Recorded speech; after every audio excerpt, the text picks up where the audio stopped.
Halo teman-teman, selamat datang di channel pembelajaran kami. Di video kali ini kita akan membahas corporate governance dan human capital sustainability dengan pendekatan hierarki kebutuhan Maslow.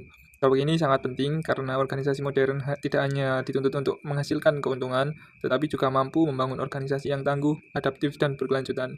Menurut World Economic Forum 2020, organisasi yang berkelanjutan adalah organisasi yang mampu menjaga keseimbangan antara kinerja ekonomi, kesejahteraan karyawan, dan tanggung jawab sosial.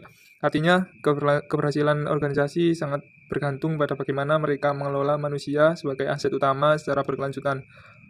Teman-teman, sebenarnya apa sih yang dimaksud dengan corporate governance? Corporate governance atau tata kelola korporat adalah sistem yang mengatur bagaimana perusahaan diarahkan, diawasi, dan dikendalikan. Menurut OECD, corporate governance memiliki prinsip utama yaitu transparansi, akuntabilitas, tanggung jawab, independensi, dan keadilan. Prinsip-prinsip ini menjadi dasar agar perusahaan dapat berjalan secara sehat dan berkelanjutan. Jadi bukan hanya soal profit ya. Betul, jadi dalam teori terdapat dua pendekatan utama. Pendekatan pertama adalah agensi teori dari Jensen dan McLean di tahun 1976 yang memandang bahwa manajer dan karyawan memiliki kepentingan pribadi sehingga perlu diawasi dan dikendalikan.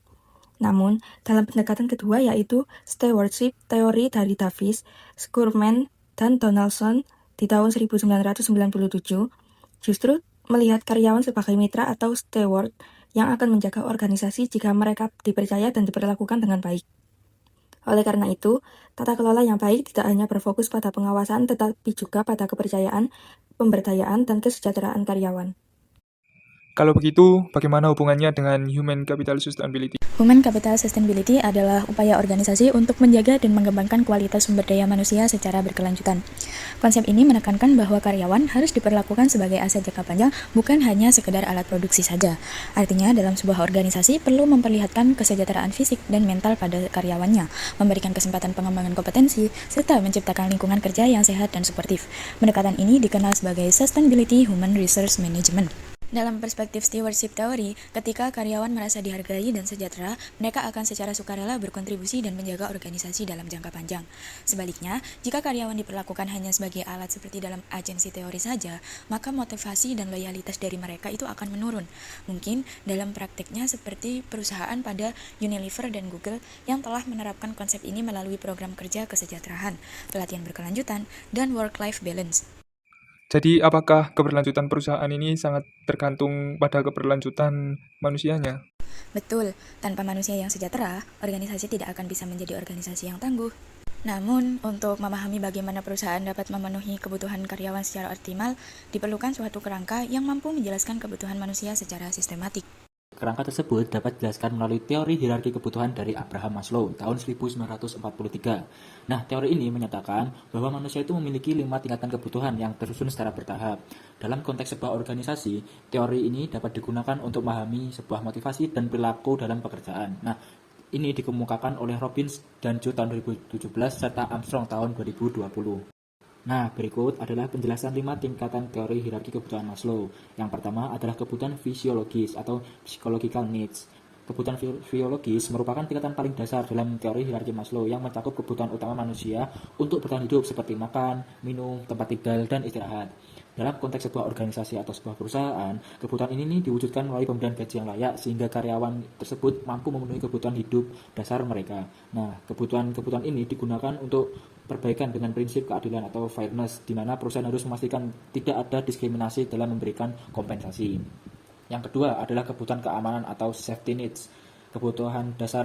Setelah kebutuhan dasar terpenuhi, individu akan mencari rasa aman dan perlindungan dari resiko. Dalam lingkungan kerja, kebutuhan ini mencakup keamanan kerja, jaminan kesehatan, serta kondisi kerja yang aman dan stabil.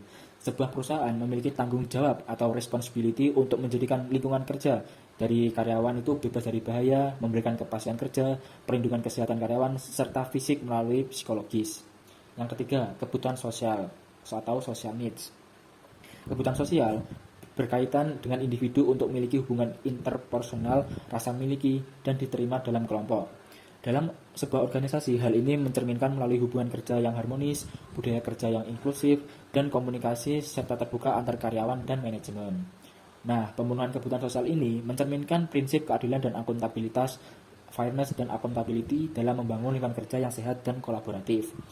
Yang keempat, ada kebutuhan penghargaan atau esteem needs. Nah, pada tingkat ini, sebuah individu membutuhkan pengakuan, penghargaan, rasa dihargai atas kontribusinya dalam sebuah organisasi. Kebutuhan penghargaan ini dapat dipenuhi melalui pemberian penghargaan seperti bonus, promosi jabatan, penghargaan atas prestasi kerja. Nah, penghargaan ini menunjukkan bahwa perusahaan menghargai karyawan secara adil sehingga dapat meningkatkan motivasi, kepercayaan diri, dan kinerja karyawan.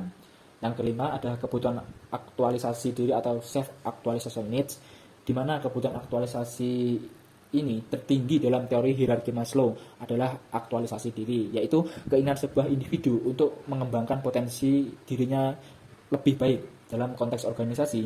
Hal ini diwujudkan melalui kesempatan pengembangan karir, pelatihan, serta kejelasan jalur karirnya di sebuah organisasi. Transparansi dalam sistem penghargaan karyawan menjadikan penting agar sebuah individu itu dapat mencapai potensi maksimalnya sehingga kontribusi lebih besar terhadap keberhasilan sebuah organisasi. Nah, tadi adalah 5 penjelasan tentang teori hierarki Maslow. Dengan demikian, teori hierarki Maslow ini tidak hanya menjelaskan kebutuhan manusia, tapi juga menjadi sebuah dasar dalam penerapan prinsip corporate governance yang berorientasi pada manusia. Hal ini tuh digunakan untuk membangun organisasi yang tangguh dan keberlanjutan. Menarik sekali, tapi bagaimana penerapannya di organisasi? Perusahaan yang menerapkan good corporate governance dan human capital sustainability akan memberikan gaji yang layak sebagai bentuk prinsip fairness. Selain itu, perusahaan juga menyediakan jaminan kesehatan dan keselamatan kerja sebagai wujud responsibility. Perusahaan tersebut juga menciptakan lingkungan kerja yang inklusif yang mencerminkan fairness dan accountability, serta memberikan penghargaan atas kinerja karyawan sebagai bagian dari fairness. Di sisi lain, perusahaan menyediakan pelatihan dan pengembangan karir sebagai bentuk transparansi, serta menjaga work-life balance untuk mendukung sustainability sumber daya manusia. Dengan demikian, investasi pada human capital dapat meningkatkan produktivitas dan daya saing perusahaan. Sebagai contoh nyata, Google menyediakan program well-being serta fleksibilitas kerja bagi karyawannya. Unilever juga menerapkan Sustainable Living Plan yang mencakup kesejahteraan karyawan. Selain itu, Bank BCA di Indonesia menyediakan pelatihan berkelanjutan serta jenjang karir yang jelas. Hal ini menunjukkan bahwa penerapan good corporate governance bukan hanya sekedar teori, tetapi sudah menjadi praktik nyata di berbagai perusahaan. Maka dalam hal tersebut menunjukkan bahwa corporate governance bukan hanya sekedar aturan, tetapi praktik nyata dalam mengelola manusia secara berkelanjutan. Jika perusahaan gagal memenuhi kebutuhan karyawan, maka risiko yang muncul bukan hanya penurunan produktivitas, tetapi juga meningkatnya turnover, konflik internal, hingga kegagalan organisasi.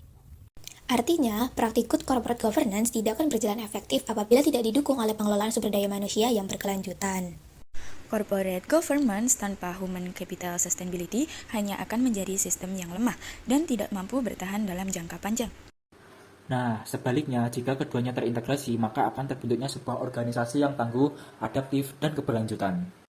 Kesimpulannya, organisasi yang tangguh dan berkelanjutan adalah organisasi yang mampu mengintegrasikan corporate governance dengan human capital sustainability melalui pendekatan hierarki kebutuhan Maslow. Perusahaan dapat memahami kebutuhan karyawan secara menyeluruh dan menciptakan lingkungan kerja yang sehat, adil, dan produktif.